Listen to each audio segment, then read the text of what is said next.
हमें ये बताइए कि शुगर की तशख़ीस से लेकर पहले तो हम आपकी जर्नी के हवाले से बात कर लेते हैं। वैसे तो सबको मालूम ही है, लेकिन जो लोग हमें अभी देख रहे हैं या जिन्होंने आपको पहली दफ़ा सुन रहे हैं, उन्हें बताइए कि ये मुकम्मल तौर पर शुगर रिवर्स करने का आपका एक्सपीरियंस कैसा रहा और आपको ये शुगर कब हुई और कब आप इससे निजात हासिल कर सकें। जी बहुत शुक्रिया जी उज़ैर साहब, आपने मुझे इनवाइट किया। शुगर पाकिस्तान में इस वक्त 3.5 करोड़ बंदे को पाकिस्तान में शुगर है और हम दुनिया में डायबिटीज़ कैपिटल बन चुके हैं। परसेंटेज वाइज तकरीबन हर तीसरे बंदे को या 33% एडल्ट पाकिस्तानी जो हैं उनको डायबिटीज़ डायग्नोज हो चुकी है। लेकिन तो कम से कम भी 1 करोड़ बंदा ऐसा होगा जिनको अभी पता भी नहीं है कि उनको शुगर है या नहीं है। वो अच्छा, किसी और बहाने से वो डॉक्टर्स के पास जाते हैं, वहाँ पे पता चलता है कि जो उनको शुगर है। तो और जो प्री डायबिटीज़ है जी, प्री डायबिटीज़ तो उज़ैर साहब बस उन्हीं को है जिन्होंने अभी टेस्ट नहीं करवाया। ओहो, ठीक है। प्री डायबिटीज़ का मतलब ये है कि इनको अगले 3 सालों में 4 सालों में फुल फ्लेज ये डायबिटिक हो जाने हैं।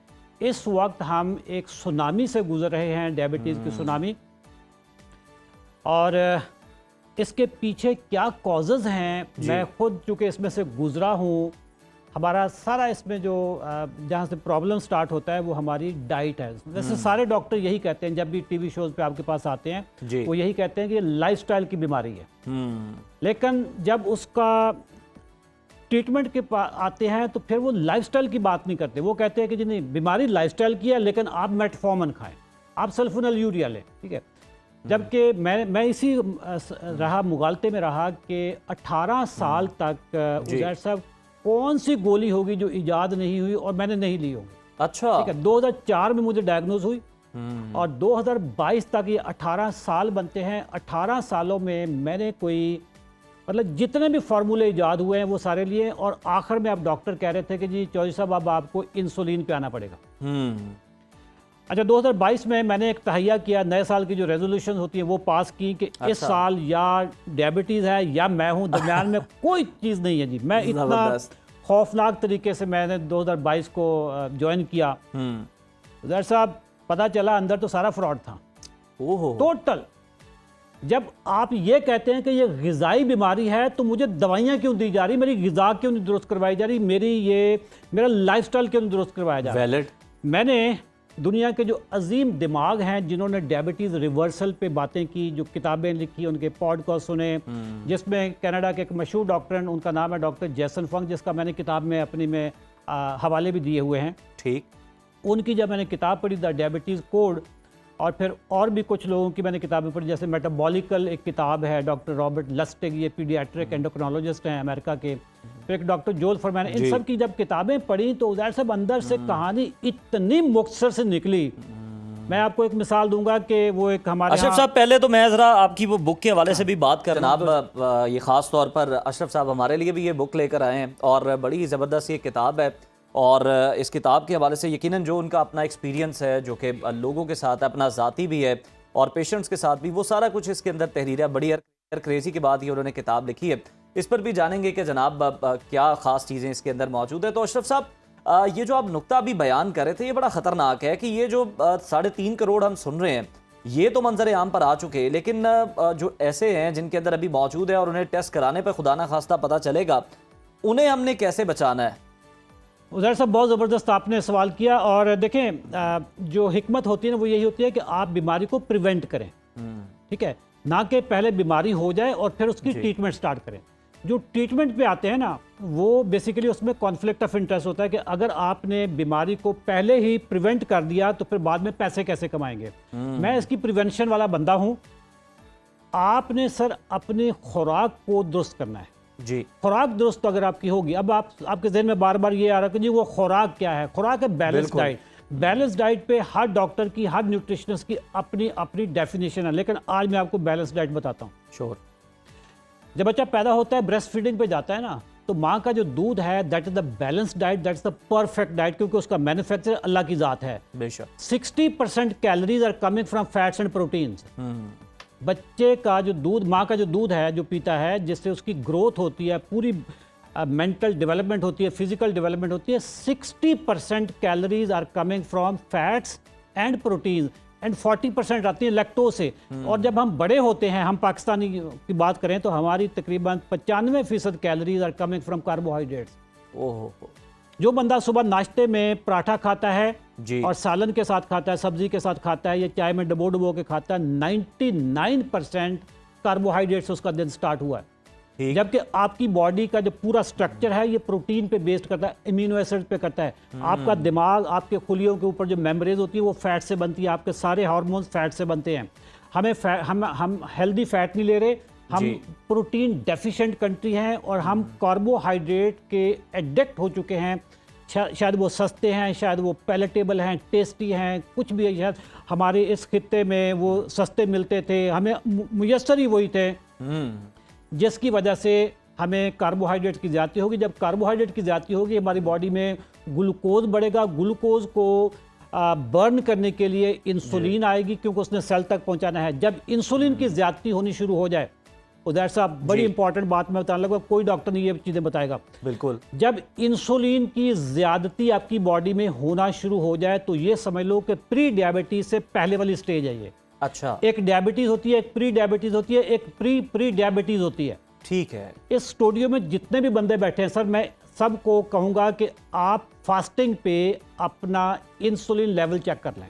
अच्छा। अगर वो जो रेंज है उसके लोअर लेवल पे आप हैं तो आप ठीक हैं। जो ही वो मिड से ऊपर जाते हैं समझ लो कि आप प्री डायबिटीज़ पे पहुंच गए हैं।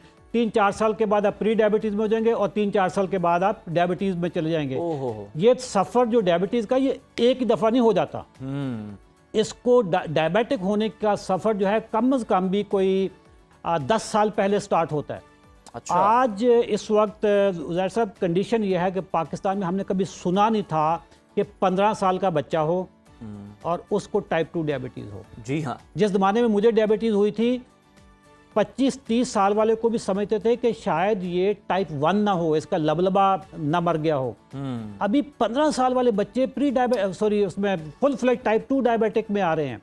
और उसके पीछे कोल्ड ड्रिंक्स हैं, काले पीले नीले लाल हरे शरबत जो हैं हम धड़ाधड़ पीते हैं। चीनी का हम बेतहाशा इस्तेमाल करते हैं। पाकिस्तान बाय द वे उन कंट्रीज में है जहाँ पे पर कैपिटा चीनी की कंजप्शन हाईएस्ट है और गोश्त की लोएस्ट है। बिल्कुल ठीक है। लोगों को लगता है कि पाकिस्तानियों को गोश्त खाते हैं। और अशरफ साहब, ये जो बच्चों को पैदाइश से ही फार्मूला मिल्क पे लगा दिया जाता है, उसके अपने अंदर कितनी शुगर शामिल है? उसके अंदर पहली बात तो वो फूड होती नहीं है जी। जिस चीज को पढ़ने में आपको दुश्वारी हो, मतलब फूड के ऊपर कभी भी नहीं लिखा होता कि नेचुरल जी, तो फूड के ऊपर कभी भी नहीं लिखा होता ऑर्गेनिक। सर, अगर आपको उसके इंग्रेडिएंट्स पढ़ने में, तलफ़्फ़ुज़ इस्तेमाल करने में मुश्किल पेश हो रही है, that means it's an invention, it's not a food.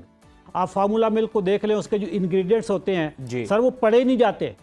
हमारे बच्चों के पेट में क्या चीज़ आती है डे 1 से। सर इस वक्त जो पूरी दुनिया में ये ऑटिज़म फैल रहा है जी, बड़ा इंपॉर्टेंट टॉपिक। आज से सर हमने इस पे कभी बात करेंगे क्योंकि मैं आजकल ऑटिज्म पे भी पढ़ रहा हूँ। आज से सर 10 साल पहले 20 साल पहले ये लफ्ज़ का भी नहीं पता था। आज ऑटिस्टिक स्कूल खुल गए हैं, ऑटिस्टिक ट्रेनिंग चल रही है। और फिर इसके अलावा ADHD जो आपके अटेंशन डेफिसिट डिसऑर्डर है, ये सारी चीज़ों का जो ताल्लुक है फूड के साथ है सर।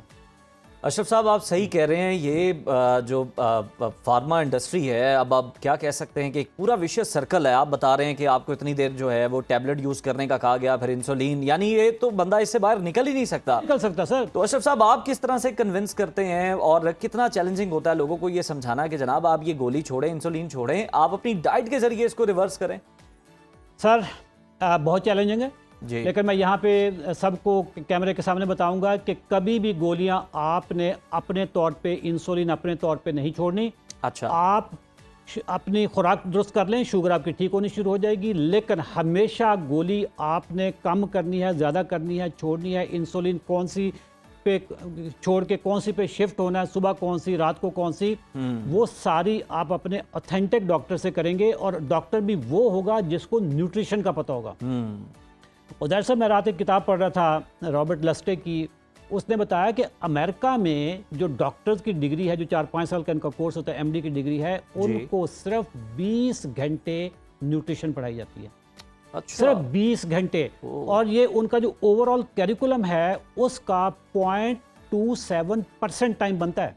आप जरा देखें कि 1% भी उनका फोकस, 1% से भी नीचे उनका फोकस है न्यूट्रिशन पे। जब हमें न्यूट्रिशन पढ़ाई नहीं जाएगी, डॉक्टर का इसमें कोई कसूर नहीं है। लोग कहते हैं जी मैं डॉक्टरों का बड़ा मुखालिफ हूँ, भाई मेरी तो अपनी आप पे तनकीद भी बड़े करते हैं। साहब अभी तो बुक आ गया, पता नहीं क्या बनेगा अशरफ साहब। साहब मेरी टीम में खुद डॉक्टर हैं, मैं तो मेरा जो और बड़े काबिल डॉक्टर हैं, काबिल डॉक्टर, स्पेशलिस्ट डॉक्टर हैं सर। डॉक्टर्स बेचारे मासूम हैं, इनको पढ़ाई नहीं की न्यूट्रिशन। अभी जो इस वक्त अमेरिका में जो नई रिजीम है ये ट्रंप वाली, इनका जो हेल्थ सेक्रेटरी है सर, उसने ऐलान किया कि मैं उन्हीं कॉलेजेस को, यूनिवर्सिटीज़ को फंडिंग दूंगा जो अपने डॉक्टर्स को न्यूट्रिशन पढ़ाएंगे। ज़बरदस्त। अब ये न्यूट्रिशन का नॉलेज डॉक्टरों को जब आना शुरू हो जाएगा तो आप देखिएगा कि बैलेंस डाइट की तरफ आना शुरू हो जाएगा। अभी आपने डॉक्टरों के नॉलेज का मैं आपको थोड़ा सा आइडिया दे देता हूँ। एक डॉक्टर कहेगा रेड मीट नहीं खाना, दूसरा कहेगा खा लो। हाँ जी। एक कहेगा कि अंडे की जर्दी फेंक दो, दूसरा आएगा वो कहेगा जी नहीं अंडे की जर्दी तो खा लेनी चाहिए। एक कहेगा देसी घी से बंदा मर जाता है, आपके आर्टरीज क्लॉग हो जाती है, दूसरा कहेगा नहीं देसी घी खा लेना चाहिए। कंफ्यूजन ही कंफ्यूजन, मतलब इतनी कंफ्यूजन है कि उनको पढ़ाया नहीं गया। जिसने जिसकी किताब पढ़ ली, जिसने जिसका पॉडकास्ट सुन लिया, जिसने जो बात सुन की जहन में बैठ गई वही चीज़ है। अदरवाइज इस वक्त डॉक्टरों का खुराक पे, न्यूट्रिशन पे ज़ीरो नॉलेज है। उसका सबूत यह है कि आप 4 डॉक्टरों को बिठा के उनके साथ बात कर लें, एक आपको अंडे से मना कर रहा होगा, दूसरा आपको अंडा खाने की तरकीब दे रहा होगा, एक आपको गोश्त से कहेगा जी यूरिक एसिड होता है, दूसरा कहेगा यूरिक एसिड गोश्त से नहीं होता, फ्रुक्टोज से होता है। अशरफ साहब, हम आपके साथ नेक्स्ट प्रोग्राम में ऑटिज्म वाले टॉपिक पे भी बात करेंगे, लेकिन लास्टली ज़रा अपनी बुक के हवाले से कर्टन रेजर दे दें, बता दें कि इस बुक के अंदर क्या आपने चीज़ें जो हैं वो तहरीर की है जैसे लोगों को बहुत फ़ायदा होने वाला है, शुगर के पेशेंट्स को खास बात। सर मेरी अपनी हिस्ट्री है कि मैं किस किस मराहल से गुजरा, डायबिटिक पेशेंट को क्या क्या प्रॉब्लम्स आते हैं वो मैं सारा उसमें से गुजरा हुआ, पूरी मेरी एक जर्नी है। फिर मेरे अंदर अवेकनिंग कैसे आई, वो अवेकनिंग का जो मेरा सफ़र था, मैंने कहाँ से पढ़ना शुरू किया, कहाँ तक गया, और मेरा जो थॉट प्रोसेस था डायबिटीज़ के बारे में वो कैसे चेंज हुआ।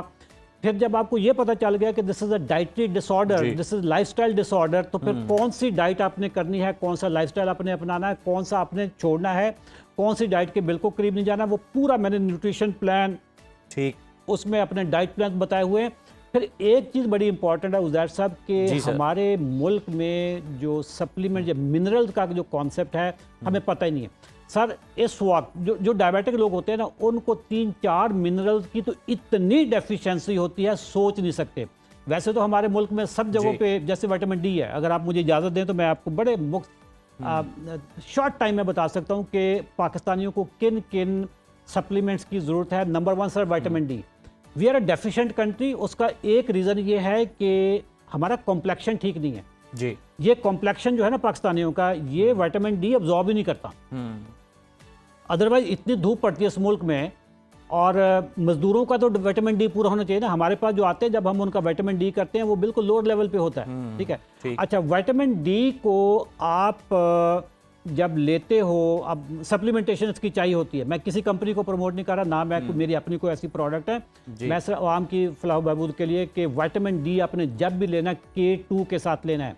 अच्छा। खाली विटामिन अगर डी लेंगे तो आपकी शरियानों में कैल्शियम जमा होनी शुरू हो जाती है, जिसको कैल्सिफिकेशन कहते हैं। अशरफ साहब, मेरा ख्याल है आज चूंकि वक्त कता कलामी की माजरत हमारे पास ख़त्म हो चुका है, तो हम इसको विटामिन डी तक ही जो है वो महदूद रखते हैं। आने वाले प्रोग्राम में एक तो ऑटिज्म के हवाले से भी बात कर लेंगे, आपको दोबारा ज़हमत भी देंगे, और ये जो मिनरल्स हैं और ये जो विटामिन हैं जो लेने चाहिए पाकिस्तानी को, इस पर भी बात करेंगे। यकीनन लोग जो है इससे बड़ा इस्तेफादा करेंगे।